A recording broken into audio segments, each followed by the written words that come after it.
Okay, start of the hour. So Larry, if you could get us started, please. Hey everyone, thanks for joining. This webinar is sponsored by ComplyGenics and co-hosted with Anti-Human Trafficking Intelligence Initiative.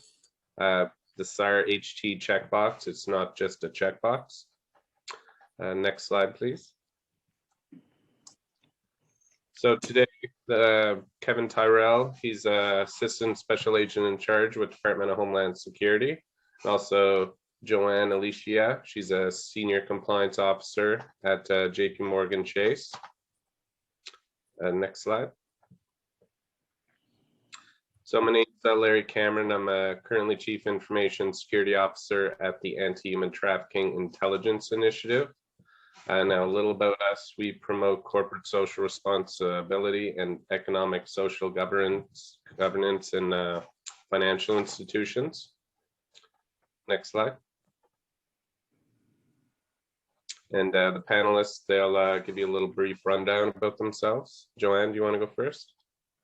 Hi, everyone. As Larry stated, my name is Joann Alicea. I'm a Senior Compliance Officer at JP Chase. I'm also a certified financial crime investigator and certified human trafficking investigator. For 7 years, I lobbied the United States Treasury Financial Crime Enforcement Network, known as FinCEN, to update the Suspicious Activity Report, the SAR, for the Human Trafficking Checkbox. And so my work on updating the SAR for human trafficking is not on the part of my employer, but is my work alone. Thank you. Hi, my name is Kevin Tyrrell. I'm an Assistant Special Agent in Charge here in the Homeland Security Investigations office in Miami. I oversee the Financial Crimes Division, and just a few years ago, we launched El Dorado Task Force South, which is a money laundering task force that operates in the South Florida area. I have spent my entire investigative career with financial crimes, starting in San Francisco, going through some headquarters tour, and eventually ending up down here in Miami. I'm passionate about working financial crimes, and I'm excited to be here today to talk to you about human trafficking and related money laundering. Thank you, Kevin. And next slide, please. Vinny, do you want to go? Yes, thank you, Larry. Hello, everyone, and welcome. Looks like that we have people joining us from across the globe today. So to all of you, a very big welcome. We are glad that you could join us here, and hope that you would find this webinar helpful for your SAR reporting activities. ComplyGenics is a division of ATII Consulting Inc., which has been in business for about 16 years.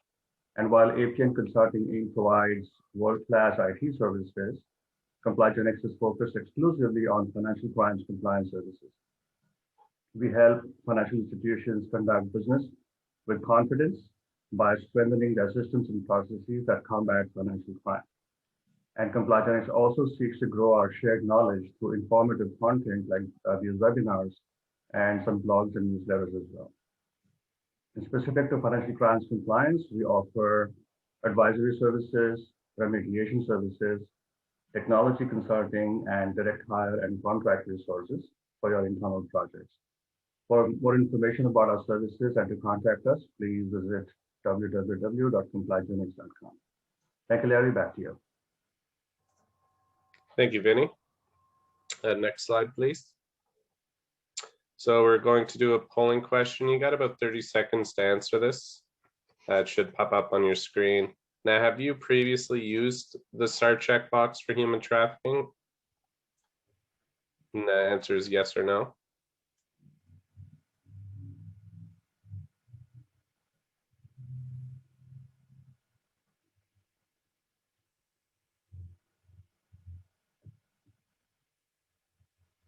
Give it another 15 seconds.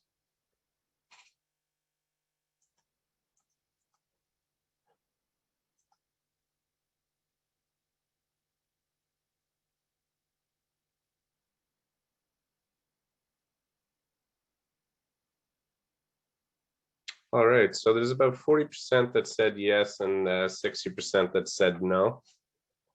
Let's go to the next slide.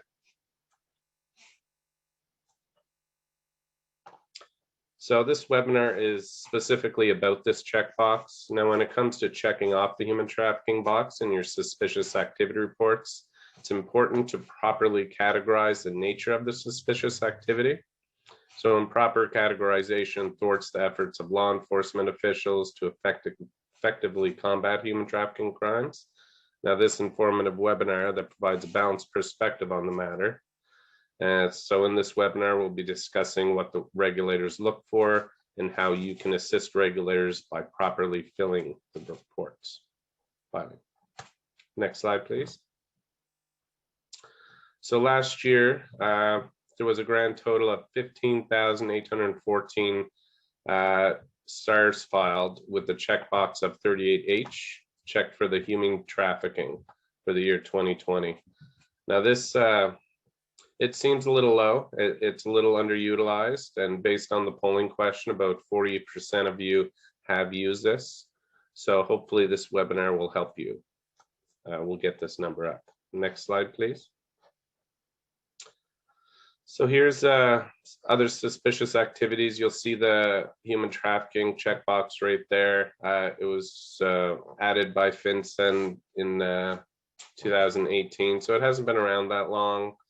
Sometimes there's improper categorization, like it could be fraud or something else when really it's human trafficking. So we need to make sure that we properly check this for the regulators and law enforcement so that we can actually go back historic reports. So we'll go next slide. So this is part of what we at the Human Trafficking Intelligence Initiative, we like to train financial institutions on. We also give them the data. So we have a high-risk trafficking data set, which goes above and beyond the transaction monitoring.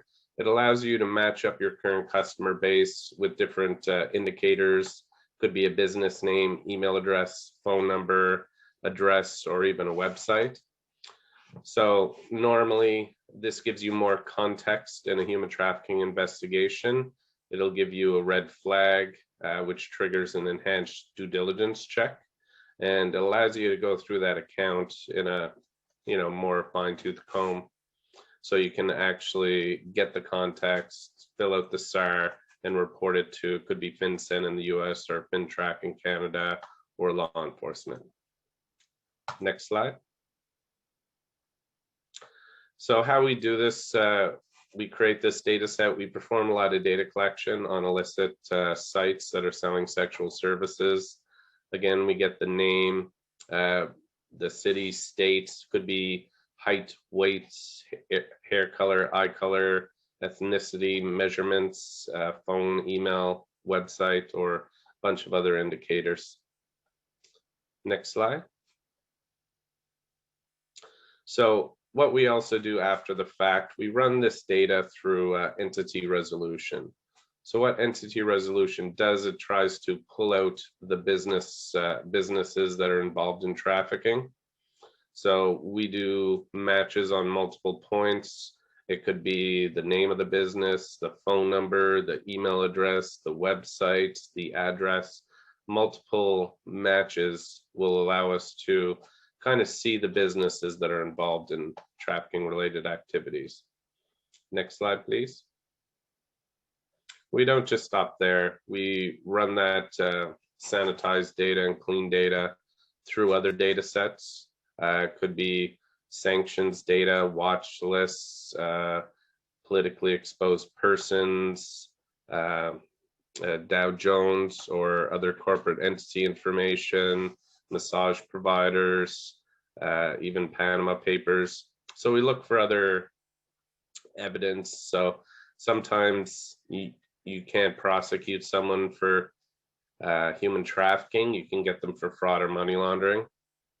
And it allows us to also pick a data set and see how many times are these entities mentioned in the other data sets. That's the cross-source summaries. So this is just an example of anti-human trafficking program that you can implement at your financial institution. You probably have a lot of these data sets already. Next slide. So one thing we have is searchability. We need to make sure we're able to search the organizations or the individuals by phone or address. You can even get aircraft or vessels or other information. Next slide.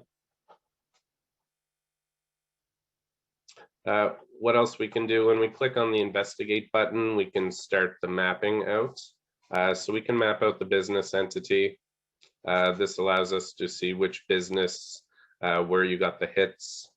You can even get the entity ownership or officers from that and map them out, how they relate, if they relate to any other businesses. One thing I found useful is the victim mapping. So based on phone number, we worked with multiple agencies on this, and you know, sometimes you'll find a lot more instances of human trafficking when you have one phone number and you have a dozen females linked to that. So this particular match key was based on phone number, country, and gender. And something else there, can't read it, but multiple matching points. We're also able to map out special interest person networks that could be involved in trafficking. So usually they have a lot of associates that are involved in the same activity. Next slide, please. So here's one particular use case. We wanted to see, well, how many businesses are in our human trafficking data set that are also getting PPP loans. So these are government loans that you don't have to pay back. So again, sometimes you can't prosecute them for human trafficking. You can get them for other types of fraud or money laundering. Next slide, please. Here's another example where we can take the data we got from entity resolution, try to find some overlap. It could be special interest person, regulatory issues, or some other tag that we got. Next slide, please. So we also take all of our data, we run certain data models, run it through investigative intelligence. So this is particular just how you use the data. You'd probably use it much different, but you know, generally we like to see, well, what's the highest postal code that we have in this data? You know, it could be, well, how many times is this phone listed? And these are old dashboards, probably mid last year. We're updating them now. But you know, phone numbers, you can see some listed 3,900 times. You know, that's pretty concerning. That would mean that they would have posted almost 4,000 ads. Same with email address. I mean, almost 4,700 here. That's pretty significant. That means they posted quite a few ads. And you can also see some of the sources that we got our data. And again, this is probably mid last year. We have about double the data right now, but majority of our data was in the USA. Next slide. And here's some example of the data models. Again, this is just how it applies to us in various data sets. You can put in a phone and you can see how it links in all of the other data sets, or you can put in an email address. You can put the corporate data in here. We even overlap it with digital forensics data, geodata, breach data, and other data sets that we have. Go to the next slide. Let's do another polling question. That should pop up on your screen. Again, we'll let that run for about 30 seconds before moving on. So do you rely on transaction monitoring, or do you have a comprehensive anti-human trafficking compliance program implemented? So some of the answers here are just transaction monitoring. You have a comprehensive human trafficking program with HT-focused data sets, kind of like the ones that we provide. And we have an anti-human program, but it needs a lot of work. There's another one, we do not have a comprehensive anti-human trafficking program. So let's let that run for about another 30 seconds. And Larry, while we are waiting for the folks to vote, some of you have asked a question about whether we will be making this presentation available to the participants. So yes, it is being recorded and we will provide you with a link to the recording after this event. And also, if you would like to please drop your questions, I know a couple of them have already put their questions in the Q&A section at the bottom.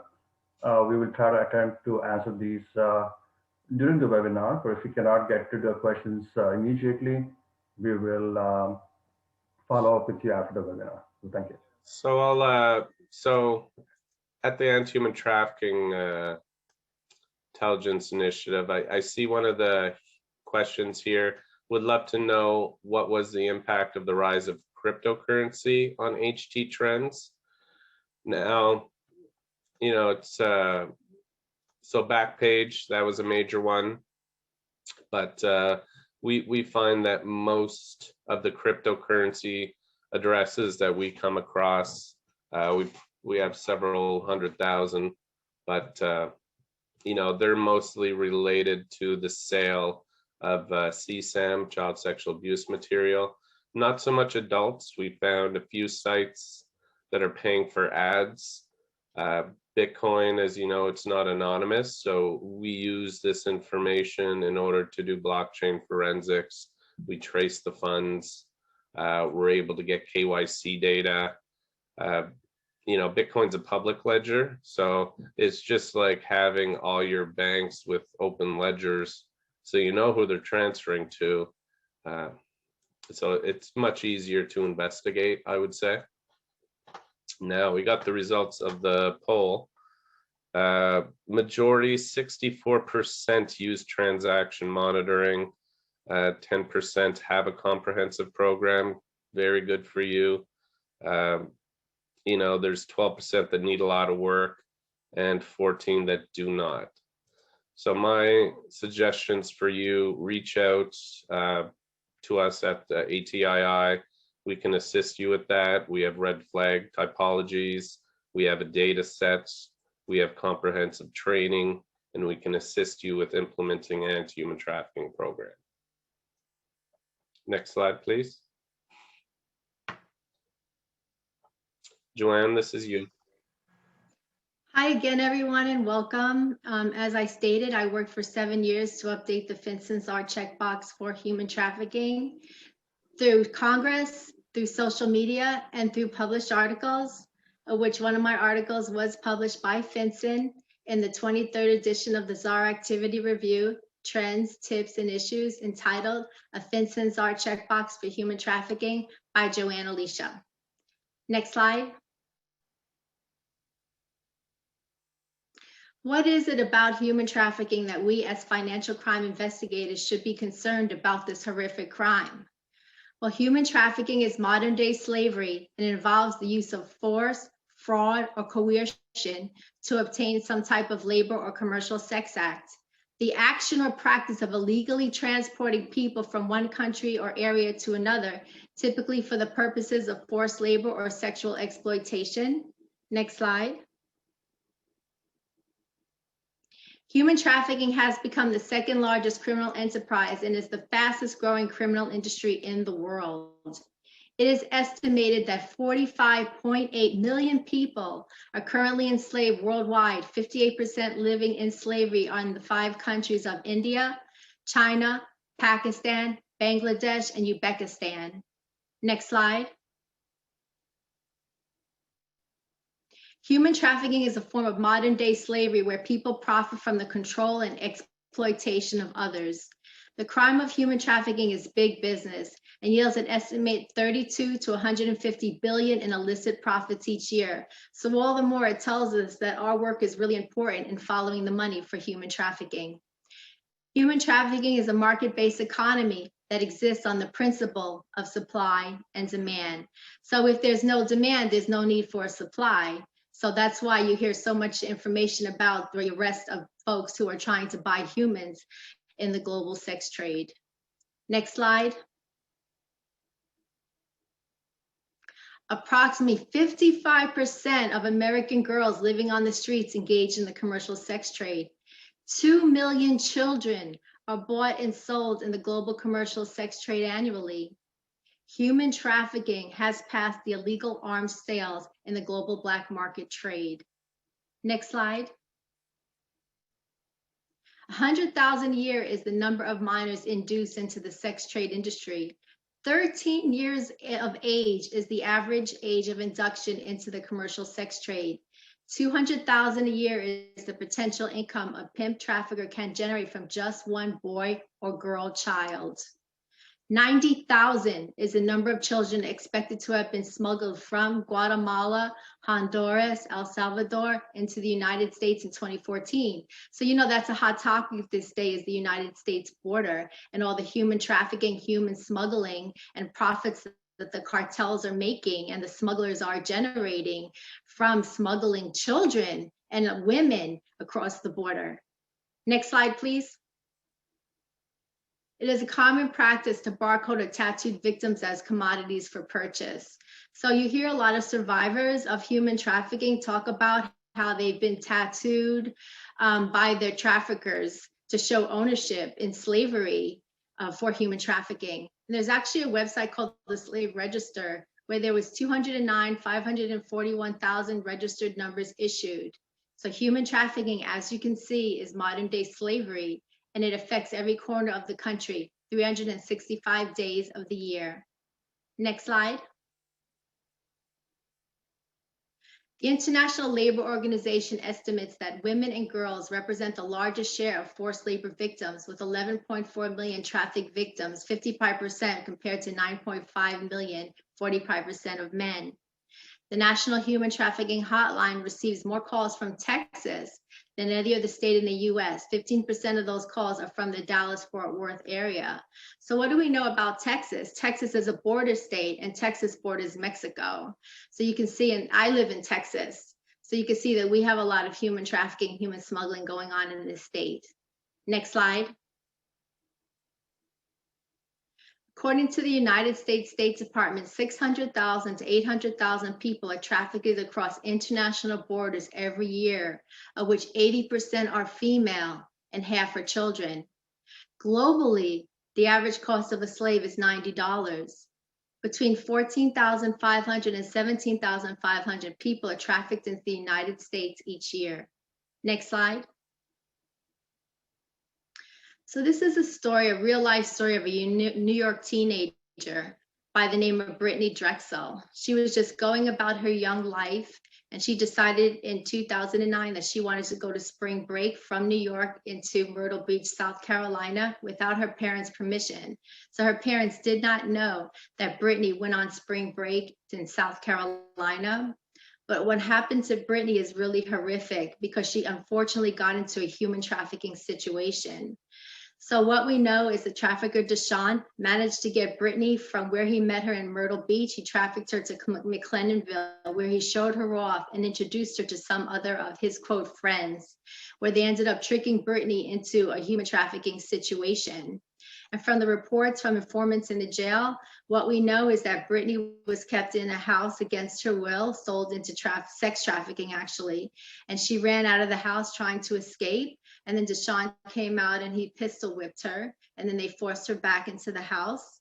And from jail informants, what we know is that allegedly they fed her body to alligators. So Brittany's body has never been recovered, but this is a horrific example of a United States teenager getting involved, unfortunately losing her life in human trafficking. Next slide. So why should we care about human trafficking? Human trafficking actually is United States law. Fighting human trafficking is United States law. The United States Patriot Act, Title III, Section 302 finds that certain jurisdictions outside the United States that offer offshore banking and related facilities designed to provide an anonymity coupled with weak financial, supervisory, and enforcement regimes address the horrific crime of criminal funds derived from or used to commit offenses ranging from narcotics trafficking, terrorism, arms smuggling, and trafficking in human beings to financial frauds that prey on law-abiding citizens.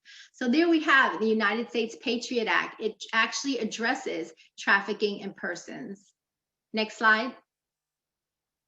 We also have Title Code US 1956, the laundering of monetary instruments, that trafficking in persons, selling or buying of children, sexual exploitation of children, or transporting, recruiting, or harboring a person, including a child, for commercial sex acts. So there we have that human trafficking is a money laundering issue. And that's why we must follow the money for human trafficking through the czar process and check that box 38H whenever we come across financial crime indicators for human trafficking. Next slide. The characterization of suspicious activity. So this is an example of a really old czar form where we had no checkbox for human trafficking. So thankfully, the czar was finally updated in 2018 for 38H, the horrific crime of human trafficking, added to the czar form in the form of the checkbox. Next slide. So we know that human trafficking is a hidden crime.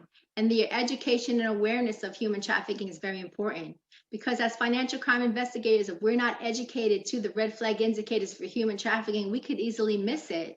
For example, say you're analyzing transactional data and you have a consumer and the person has a lot of massage parlor transactions. But if you don't know it's human trafficking, you may think, oh, well, they're just getting a lot of massages, so it's not really suspicious. But with the knowledge of red flag indicators for human trafficking, you may say, hey, wait a minute, maybe I need to look at this a little bit closer because this is excessive for this consumer account. It's not normal and expected. So I may possibly have a human trafficking suspicious activity going on in this particular consumer account. So now that the FinCEN czar has been updated for human trafficking, I'm thinking, why not have an actual category for human trafficking that lists the various types of human trafficking, such as labor trafficking. There's also organ trafficking, which is really horrific. People's organs being sold on the global black market trade, kidneys, all kinds of organs, sex trafficking. Child pornography is a human trafficking issue. And we also know, thankfully, human smuggling has been updated on the czar form at the same time as human trafficking. Next slide. So I mentioned for 7 years, I lobbied the United States Treasury to update the suspicious activity report for human trafficking. And I got the amazing opportunity to work with Congressman Ted Poe, a Republican from Houston. He's currently retired. But back a few years ago, when I was lobbying to update the czar for human trafficking, I actually went in Houston, Texas to a learning event on human trafficking. And Congressman Poe was one of the speakers. So at the end of the event, I looked over and I saw Congressman Poe was standing there by himself. So then I thought, wow, this is really a great opportunity to go ahead and speak to him about what my idea to update the czar for human trafficking. Now, I have never at that time, I had never spoken to a politician before. So I was like, wow, let me just go and try. So I went up to Congressman Ted Poe, and for like 60 seconds, I had a window of opportunity to explain to him who I was and what I was trying to do to update the Financial Crimes Enforcement Network czar report for human trafficking. And Congressman Ted Poe's words to me were simply this: great idea, follow the money. So then that led me with the opportunity to work with Congressman Poe, senior legislator in Washington, D.C. And we worked together to formulate a letter requesting FinCEN to update the czar for human trafficking. And we sent that letter in 2015. And it was a bipartisan letter signed by Congressman Ted Poe, a Republican from Houston, Texas, and Congresswoman Maloney, a Democrat from New York. Next slide. So FinCEN Advisory Human Trafficking. So in 2014, prior to the czar form being updated for human trafficking, FinCEN released an advisory to help us fight the crime of human trafficking. So we were advised at that time to write in on the czar narrative advisory human trafficking, and to check the other box in the czar form and write in human trafficking. The challenge with that is prior to the czar form being updated for human trafficking, because there was no checkbox for human trafficking, there was no FinCEN stats for human trafficking, because the stats are gathered by the check boxes. So thankfully in 2018, when the FinCEN czar was updated for human trafficking, we now have an easier way to check on the stats in the United States through the FinCEN czar process that are being filed for human trafficking. Next slide. So FinCEN advised in the Federal Register of February 2017 that a new revised czar suspicious activity report that includes a czar checkbox for human trafficking, human smuggling was going to be released. So then they put in that they were going to update the czar form 38H, 38G for human trafficking, human smuggling. So in January 2019, it became mandatory that all U.S. financial institutions use the new czar form that includes the checkbox for human trafficking, human smuggling. So even way in the beginning, in 2018, 109 depository account human trafficking czars were filed. So you can see back from 2018 to 2020, we are really making a difference in filing the czar forms for human trafficking to end the horrific crime of human trafficking. Next slide. So czars are confidential. Czars are law enforcement's confidential undercover informant. Czars and confidentiality, when law enforcement and regulators come calling when this occurs, the Bank Secrecy Act, known as the BSA, and federal regulators specifically prohibit the unauthorized disclosure of the czar, any information that may reveal the existence of the czar. So our work is extremely valuable, and we are undercover informants for law enforcement when we're filing those czars for human trafficking. Next slide. czars provide a wealth of information, investigation information, answering the question of who, what, where, when, why, and how, and following the money for human trafficking. Next slide. There's 5 parts of the suspicious activity report. There's part 1, which is subject's information, any name, address, social security number, tax ID, birthday, driver's license numbers, passport numbers, occupation, phone numbers of all parties involved in the suspicious activity. Part 2 is suspicious activity information, date range, and dollar amounts. Part 3 is information about the financial institution and where the activity occurred. Part 4, financial institution contact information and also law enforcement contact information. And part 5 is the narrative. The czar narrative is a written description of the suspicious activity. So this is our opportunity to really tell the story of why we're filing this czar for human trafficking. And don't be afraid, to write those suspicious activity reports in the narrative. Really tell the investigative story of the who, what, where, when, why, how, of why we're filing this czar for human trafficking. And also check that box 38H so that FinCEN can correctly add to this horrific stats on human trafficking in the United States. Next slide, please.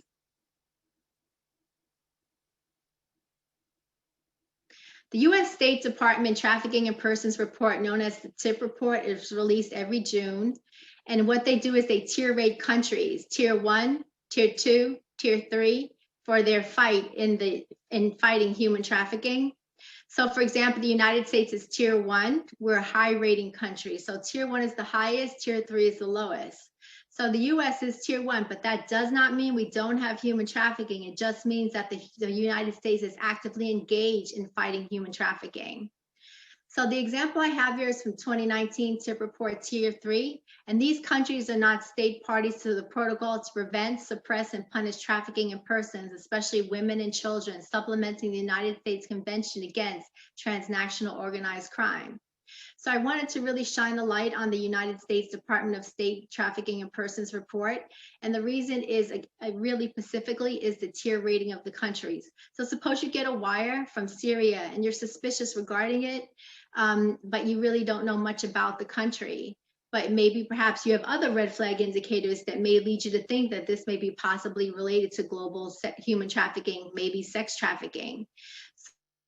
So what you can do is, again, the Trafficking in Persons report provides a wealth of information of these countries. So in 2019, the low rating tier 3 countries was North Korea, Belarus, Burma, China, Cuba, the Gambia, Iran, Russia, Saudi Arabia, South Sudan, Venezuela, etc. So it's important to educate ourselves again on the State Department Trafficking and Persons Report in case we have a wire coming from these countries, and who knows, we may have a human trafficking situation. Next slide. Following the money for human trafficking. So interstate cash, we may be looking at analyzing cash activity when unexplainable activity that is not normally expected for, say, a business or consumer account. In addition to, we may have suspicious excessive hotel activity. I mentioned the wires from the high-risk countries known for human trafficking, tier 3 ratings on the TIP report. We also have debit card activity. Debit card activity is a wealth of information for customer usage, such as unexplained massage parlors, travel, information, anything that may lead us to believe that we may possibly have a human trafficking situation. Credit card activity also helps us in following the money for human trafficking because it tells us the story of what's going on in the customer's account.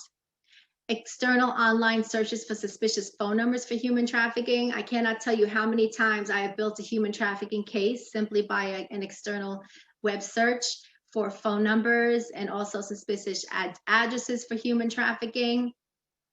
Criminal records, you could actually build a human trafficking case. Perhaps you're on the fence and you're not sure if this is a human trafficking case, but you may think maybe it is. So I do recommend also to use external searches such as maybe LexisNexis and plug in the customer's social security number if it's known. And you may come across criminal records for possibly human trafficking prostitution that will help solidify the fact that this may be a human trafficking case. Online websites known for human trafficking activity. We know that Craigslist and Backpage were pioneer websites infamously known for human trafficking. We know now that their websites have evolved as various sites have been shut down by law enforcement, like when Backpage was shut down. We know it's involved to Bedpage, and also RubMats is another infamous one that's known for human trafficking. So be on the lookout when you're running those phone numbers, those names, those addresses, email addresses through the external searches. Be on the lookout for those suspicious, unexplainable websites known for human trafficking.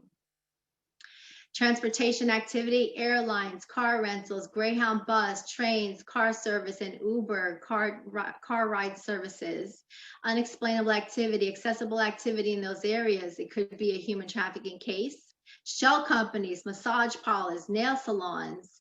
Massage parlors are high risk for human trafficking, and nail salons, perhaps it could be labor trafficking. Trucking companies, as I stated, I live in Texas, so we know that trucking companies, unfortunately, are used to move humans into the United States across the border for human smuggling, human trafficking purposes. There was negative media not that long ago in San Antonio, Texas, where a truck actually pulled into a Walmart. And what happened was people, they couldn't breathe. They had no air conditioning in the truck and they had no water. So they started to bang on the truck. And people in the parking lot actually heard that. And then I believe a person was able to get out of the truck. And then the police were called and they actually recovered people who had to be rushed to the hospital because they were in horrific condition that unfortunately got into human trafficking, human smuggling situation.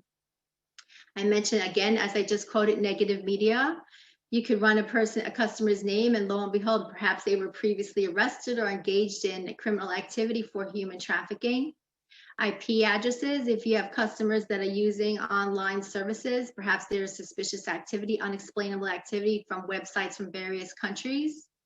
Gas stations indicating on excessive travel, Airbnbs, apartments. We know with COVID-19, traffickers have been moving out of the traditional selling of humans, say in massage parlors, strip clubs, and they've been utilizing Airbnb and apartments. Cryptocurrency, as Larry mentioned earlier, criminals love anonymity, so they can engage in cryptocurrency such as Bitcoin to facilitate human trafficking. Merchant processing credits. So say you have a business that is suspicious for human trafficking, keep in mind that it's the source and use of funds that is suspicious for the account, because you have a situation where that is the whole account could possibly be human trafficking. So keep in mind, you also want to take a look at the merchant processing credits. Next slide. Human trafficking versus prostitution. I cannot tell you how many times I've had this discussion. Is this human trafficking or is this prostitution? Is that sex worker, a prostitute, or a victim of human trafficking? It's really complicated, but one thing is for sure, she or he is exploited.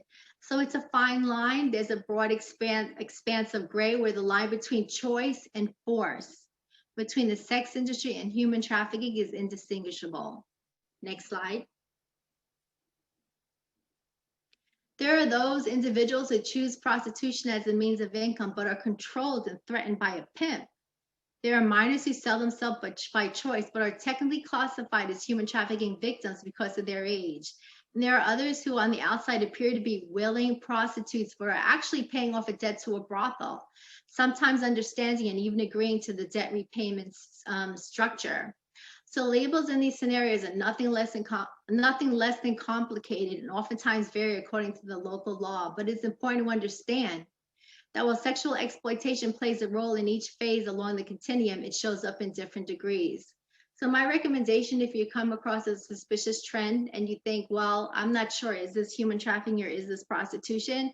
Remember, when we're filing our suspicious activity reports, we are not in a court of law. So we do not need to prove it beyond a reasonable doubt. All we need to have is a reasonable suspicion. So I would recommend let law enforcement figure it out and check the box for human trafficking, because we really don't know what's going on behind the scenes and that there's additional victims in the suspicious activity reporting of human trafficking. Next slide. Here's another example of a Houston teen that was rescued from human trafficking in Louisiana. So there was actually a 15-year-old victim who was being sexually exploited and being transferred for the purposes of human trafficking. And several arrests were made during the traffic stop in Louisiana. As I mentioned, truck companies can really help us in the fight to end human trafficking and rescue victims.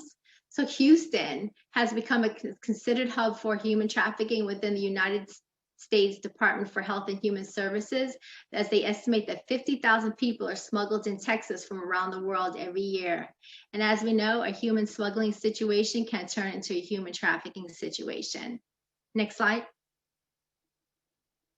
So I have traveled around the country and presented on updating the czar form for human trafficking. So if you want to get involved in your area and your particular city and state, you could Google NGOs, non-government organizations in your area. They actually have conferences on educating the community on fighting human trafficking. So I attended Free the Captives in Houston, the Justice Summit in Houston that was geared toward when the Super Bowl was actually being played in Houston. And I traveled to various SAFE 2014, 2016, and 2018 conferences in Chicago, Illinois, and Washington. And I also attended the Slave Free City Summit in Austin. Next slide. As I mentioned also, especially when I was fighting to update the czar for human trafficking and lobbying for that purpose, I'm thankful that I was actually to have several articles published on my endeavor to update the czar form for human trafficking. $5 to ruin the life of children and women, internet ad sites used to launder money and promoting prostitution and human trafficking, was published by ACAMS in 2011. I mentioned the 23rd edition of the czar activity review. Please check out my article published in 2013. Offenses are Checkbox for human trafficking. Compliance X, also the Compliance Exchange, published my article in 2016. And in 2017, Joann Alicea, the fight against human trafficking, human smuggling continues. Next slide. Also, I'm really thankful to have been also an author, the Handbook of Sex Trafficking, Feminist Transnational Perspectives. This is a global book of women from around the globe, around 20 women telling their stories about fighting human trafficking. Next slide. I am actively involved on social media on LinkedIn.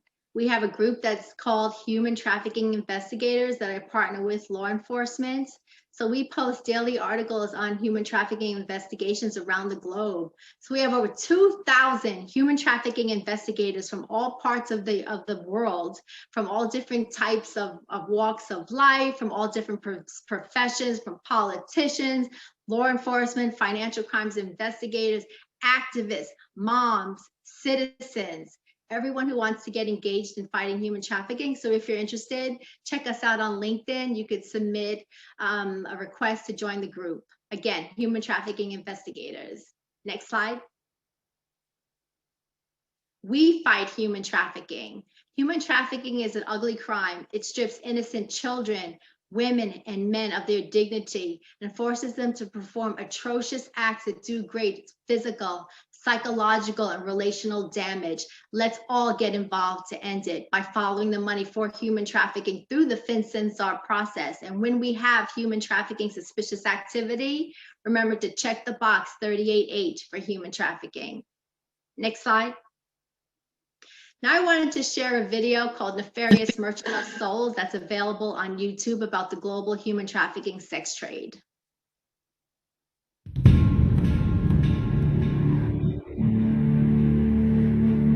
You know, I made $393 a month, and you could buy a girl for $10 a night. I went to bed with over 500 girls in 2 years, and because they were there. You ask if you the favorite type, what you like, if you want dark or brown. You ask it, and the girl come to you. It's like you order a pizza, something like that. You can compare it. The CIA would say that the sale of women, we're not talking pornography, and we're not even talking about prostitution. We're talking about just the sale of women, constitutes the third largest industry in the world. Dozens upon dozens upon dozens of girls in a village of 3,000 people that are raped 5 to 10 times a day for money, for the pleasure of some guy, foreigner coming to our country.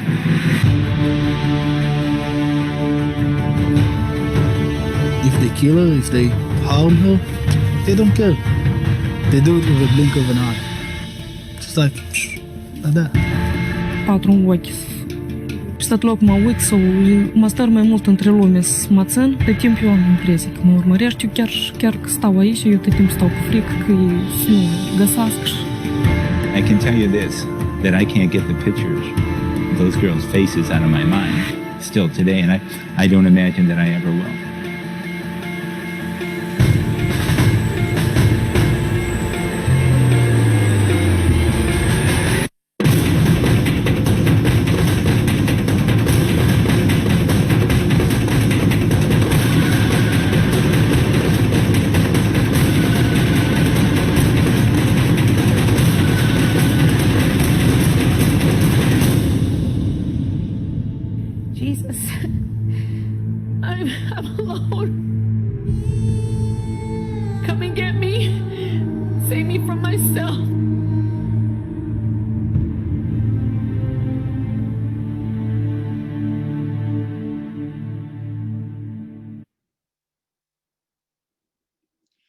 The Nefarious Merchant of Souls is actually an award-winning documentary, and that woman's voice that you hear at the end, she's actually a survivor of human trafficking.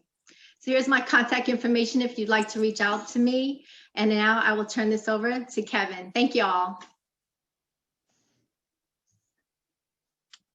Hey, good afternoon, everyone. So I'm going to talk quickly about Homeland Security Investigations and what our role is in the fight against human trafficking.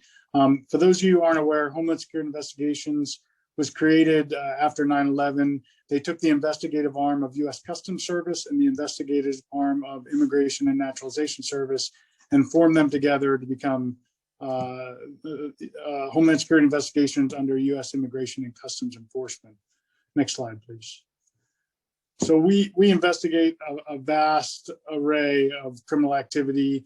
Basically, our responsibility lies in protecting the borders of the United States. So anything coming into or out of the United States that crosses that border, it falls under our purview, whether it be financial crimes, cyber crimes, child exploitation, IP and trade enforcement, narcotics enforcement is a big one for us. But all of these different things that touch the US border, that's where we come in and we investigate those crimes and try to get these people prosecuted at the federal level that are involved in criminal organizations that are crossing over our borders. Next slide, please.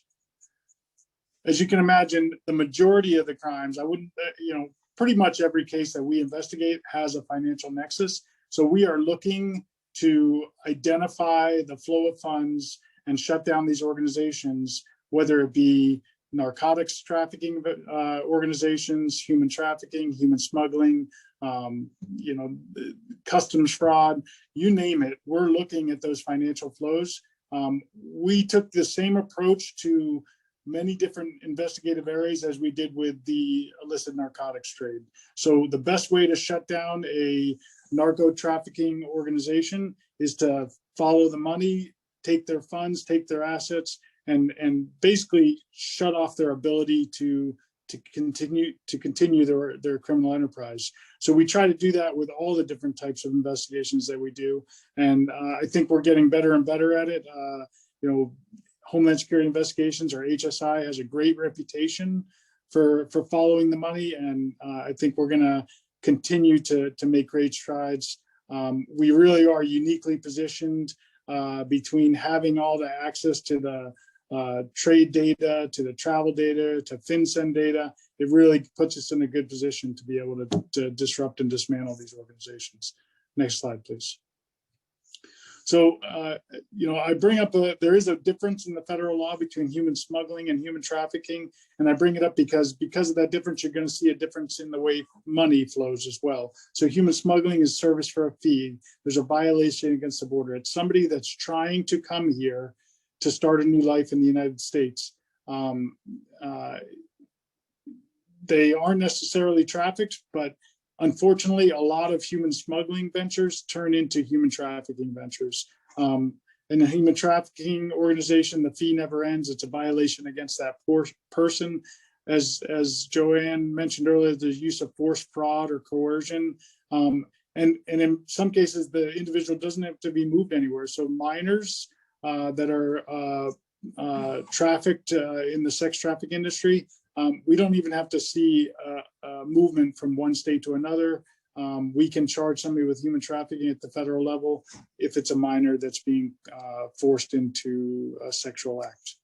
Next slide, please. As Joann mentioned, there is a difference between prostitution and sex trafficking, but there's a lot of overlaps too, so it is complicated. A lot of people get involved in prostitution to make money, but unfortunately, a lot of those ventures turn into a trafficking situation as well. So when you talk about sex trafficking, somebody is working for a trafficker. They have to give all their money or a portion of their money over. If they're under age 18, they're automatically considered a trafficking victim. Over age 18, they have to be forced, coerced, or defrauded in a sex act. It resembles prostitution on the surface, but it's not. It's not the same thing. But unfortunately, a lot of the prostitution situations turn into that. Next slide, please. So when I was at headquarters with Homeland Security Investigations about a decade ago, I recognized that our agency could be doing a much better job. We had a lot of different entities at headquarters that were focused on different things. I was focused on the money laundering. Then we had our human trafficking unit that was focused on trafficking, human smuggling, focused on that. And so we weren't really communicating at the headquarters level, and therefore the field wasn't really communicating. So we came up with the idea to launch Project Stamp, which is Smugglers and Traffickers' Assets, Monies, and Proceeds, in order to get us talking more internally, and also to get a better focus on trying to disrupt and dismantle these organizations from a money laundering perspective. So Project Stamp was definitely a success. We've made a lot of headway into closing that gap and making sure that we have better internal and external communication when it relates to this. It was actually recognized by Maine Department of Homeland Security and was incorporated into the Blue Campaign, which is our outreach efforts to try to educate the public on human trafficking. Next slide, please. You know, when you talk about smuggling, and again, lots of times a smuggling venture turns into a trafficking venture, not always, but smuggling fees are often paid in the form of cash on delivery, and you see a lot of use of money services businesses. So there's going to be attempts to enter this cash into the financial sector, usually through the form of an MSB or some type of wire transfer. The cash may deposit into account and then withdrawn at the other end. Again, a lot of red flags will come up on this. I know a lot of the financial institutions have built this into their typologies, and they're looking for that structuring. They're looking for cash deposits with withdrawals at the other end. And so we just encourage you to continue to do that, and just recognize. Next slide, please. Recognize, you know, the amount of money that these smuggling organizations, that these trafficking organizations can make through these illicit activities. So when you look at the typical smuggling rates, and again, this could be a little bit higher now. This data is a little bit older for me, but you know, when you look at the typical smuggling rate, you're talking as you get closer to the U.S., it's cheaper. Obviously, as you get further away, it's more expensive. But you know, anywhere from $1,000 to $70,000 per person to bring somebody into the U.S. Next slide, please. We took that data and then we basically compared it to the known smuggling ventures that we already had within our system, and we broke it down by percentage. So the majority of our smuggling ventures were from Mexico, you know, much less likely from some of the other countries that are further away. But when you started doing the math, you know, we quickly came up after over a 1-year period of over $2.1 billion in smuggling profits based on these ventures. And again, a lot of times when somebody's paying somebody to be smuggled in here, you know, when they get here, the rules change. Now they owe more money and they're forced into a labor situation, whether they're working in a restaurant, whether they're forced into sex trafficking in order to pay their debt that they've incurred as a result of being smuggled into the U.S. Next slide, please. You know, some of the things that law enforcement or financial institution might observe is these cash deposits under the $10,000 threshold. And it always surprises me that people still try to structure money into accounts or smurf money in, whatever you want, whatever term you want to use, because that raises red flags immediately, right? So most banks now have something in place that's going to look for that activity and flag it. And you know, when you do see that, we encourage you obviously to file your suspicious activity report. And when you file your suspicious activity report, again, if you think it may be related to human trafficking, then check the box. As Joann said, it's important. It helps categorize it and it helps us take a better look at it. Also, there's also a box on there to, did you reach out to law enforcement? We encourage you to reach out to Homeland Security Investigations or some other law enforcement contact that you may have. You know, put down who you contacted with contact information for that person, so that when we're, as a law enforcement agency, or reviewing these suspicious activity reports, we can coordinate with those other law enforcement agencies, or they'll coordinate with us if they have something that may be related. A lot of our job is deconfliction, and we do that on every single case that we work. And by you putting that information on the suspicious activity report, it helps us to do our job even better. You know, so the other things you may see is no local employer deposits for activities. You might see a purchase of money orders to pay bills instead of writing personal checks. And the other thing is these organizations are involved in other types of criminal activity often. So you may see government assistance checks where they're defrauding the government, using sometimes some of these victims' information to get these assistance checks deposited. You know, the PPP loans are a big thing right now. We're seeing a lot of fraud related to that. In fact, we just took down an organization that was involved in another type of criminal activity, and lo and behold, they also had PPP loans deposited into their accounts. And these were businesses that were complete front companies. They had no employees working at them whatsoever, and yet they're getting PPP loans because of COVID-19 and what's going on. So look for that type of activity, report it. And if you think it's related to human trafficking, definitely check the box. Next slide, please. One of the things we'll see as an agency, or if you're participating in a 314B program with other banks, you might know that they're also filing BSA reports. It's important. The more people that report on somebody, the more likely it is to get our attention. And again, bottom line up front, just make sure that you're putting what you think it is first thing in the SAR narrative, so that we can quickly figure out, who the best person is to look at it and how we can move forward. Large cash deposits, inconsistent with business type. It's a cash business, so you're going to see a lot of cash exchanging hands. The credit card transactions are another good way, as she mentioned earlier, to try to identify how they may be paying for rooms, maybe advertising the services. These are also good things to look for, but it is a cash game, and cash is usually king when it comes to these types of activities. You may see large payments to foreign companies that are inconsistent with the amount of product received from those companies. Again, a way of laundering money. A lot of criminal organizations do that. Or you might see unusual withdrawals, deposits, or wire activity inconsistent with normal business practices. Next slide, please. If you see a sudden change in a customer's normal business practice, that could be indicative of some type of trafficking situation or smuggling venture. Structuring financial transactions at MSBs, again, another thing that people will do when they're trying to move money from point A to point B. Or you may see numerous incoming wire transfers or personal checks deposited into business accounts with no legitimate purpose. Next slide, please. One of the things we see a lot is the geographic regions where smuggling and trafficking activities are common. So, obviously those border towns are the gateway for a lot of these criminal organizations, especially since the majority of the crimes that we investigate involve smuggling from or trafficking from Mexico or Central or South America. So you may see money flowing to these border towns and then subsequently either being withdrawn in cash and smuggled across the border, or being further wired and trying to make it appear as it's part of some legitimate business transaction. The other thing is pay attention to customers' accounts with reported identity theft.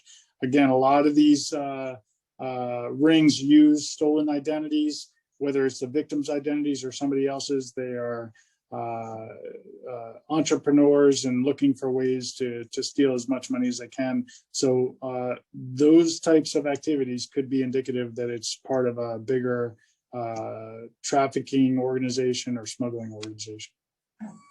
Next slide, please. Homeland Security Investigations is a very busy, very active agency. We are the largest investigative arm of the Department of Homeland Security, and we are the second largest in terms of federal investigators in the country. We investigate all types of different crime, like I said earlier, that touches the border. And we've had some pretty good successes. Just in fiscal year 2020, we seized over $1.8 billion. And Miami was a big player in that. We seized something like $600 million down here alone. A lot of it was related to foreign corruption and some other things that are pretty prevalent in this type of country. But, we definitely have successes in the human trafficking and human smuggling area as well. In fact, when it comes to minor victims, I've been acting deputy SAC here now for about a year. And I would say on a weekly basis, almost, we're rescuing a minor victim that's been coerced into the sex trafficking industry. And it is just really sad to see that. But it's the reality, and we're doing our best to work hard to try to stop that and try to get these people into custody that are involved in this type of activity. Next slide, please. We actually joined the modern ages this year. We are officially on Twitter. So I encourage you to follow our account at HSI_Miami. We try to put a lot of different things out on Twitter, whether it be educational resources, whether it be programs that we're involved in, whether it be investigative successes. We put this stuff out pretty much daily, and we encourage you to follow us. If you're in a different part of the country, all of our HSI offices now are on Twitter. Again, this is new for us. We just joined officially, I think, February 1st. But we've slowly gaining followers, and we use this as another mechanism to get the word out. We also have a Cornerstone Outreach Initiative, which is Project Stamp was incorporated into when I was at headquarters. And our Cornerstone Outreach Initiative is a way for us to go out and talk to the financial sectors, the businesses, the banks, the MSBs, and let them know what we do. And primarily what we're using that outreach initiative for is to let people know that the reports that are filed with FinCEN, we use them. And we try to go over some of our success stories and how we use the data that you provided to either initiate an investigation or enhance an existing investigation. They're important to us. You guys are our eyes and ears on the ground, and the stuff that you provide is extremely helpful for us when we're conducting our investigations. Next slide, please. There's my contact information. Feel free to reach out if you have any follow-up questions or need any additional information. Also, if you are interested in having somebody come out and talk to you about Cornerstone and Homeland Security Investigations, we would be happy to do so. And you can reach out to me, and if you're in a different part of the country, I'll make sure that whoever covers that area gets in touch with you. And that's all I have. Thank you very much, Kevin. That was great. Love to send you some of our PPP data as well if you're interested. No, absolutely. Great. Here's the third polling question. We'll have a little over 30 seconds to perform that. So has the STAR checkbox assisted with reporting human trafficking violations relating to funds flowing through your financial institution? So based on other questions, we might not get a high response here on yes frequently, but there's yes seldom and no not yet. We also have an additional question from an attendee. Of the 15,000 SARs filed with the HG Tech checkbox, how many of those resulted in successful prosecutions with HG as a crime, or do the SARs mainly support prosecution of others? Example, money laundering. So these ones that we had the 15,000 results on, those are just SARs. We don't usually know about the prosecutions that go on after that. So these would have been labeled human trafficking and not money laundering.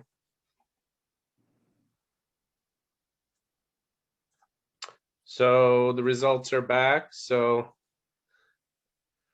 about 20%, 20% have been using the SAR checkbox. So at least it's 20%. It's better than no percent. But hopefully, you know, again, next slide if there is one.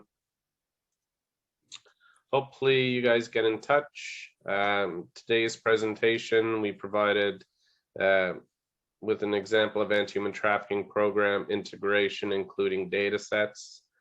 We also learned about the HG checkbox and how it fits in your compliance program. We heard from Kevin at HSI about what to think about when submitting a SAR. So hopefully this was informative. Again, if you'd like assistance with your anti-human trafficking program, feel free to reach out to me, Larry at followmoneyfightslavery.org.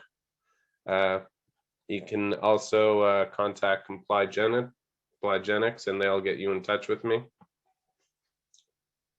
And again, we have a data set, we have training, we have red flags and typologies, and many other data that could assist you with uncovering human trafficking within your financial institution. I want to thank everyone for attending. Thank you so much, Larry, and thank everyone for attending. We'll see you again soon.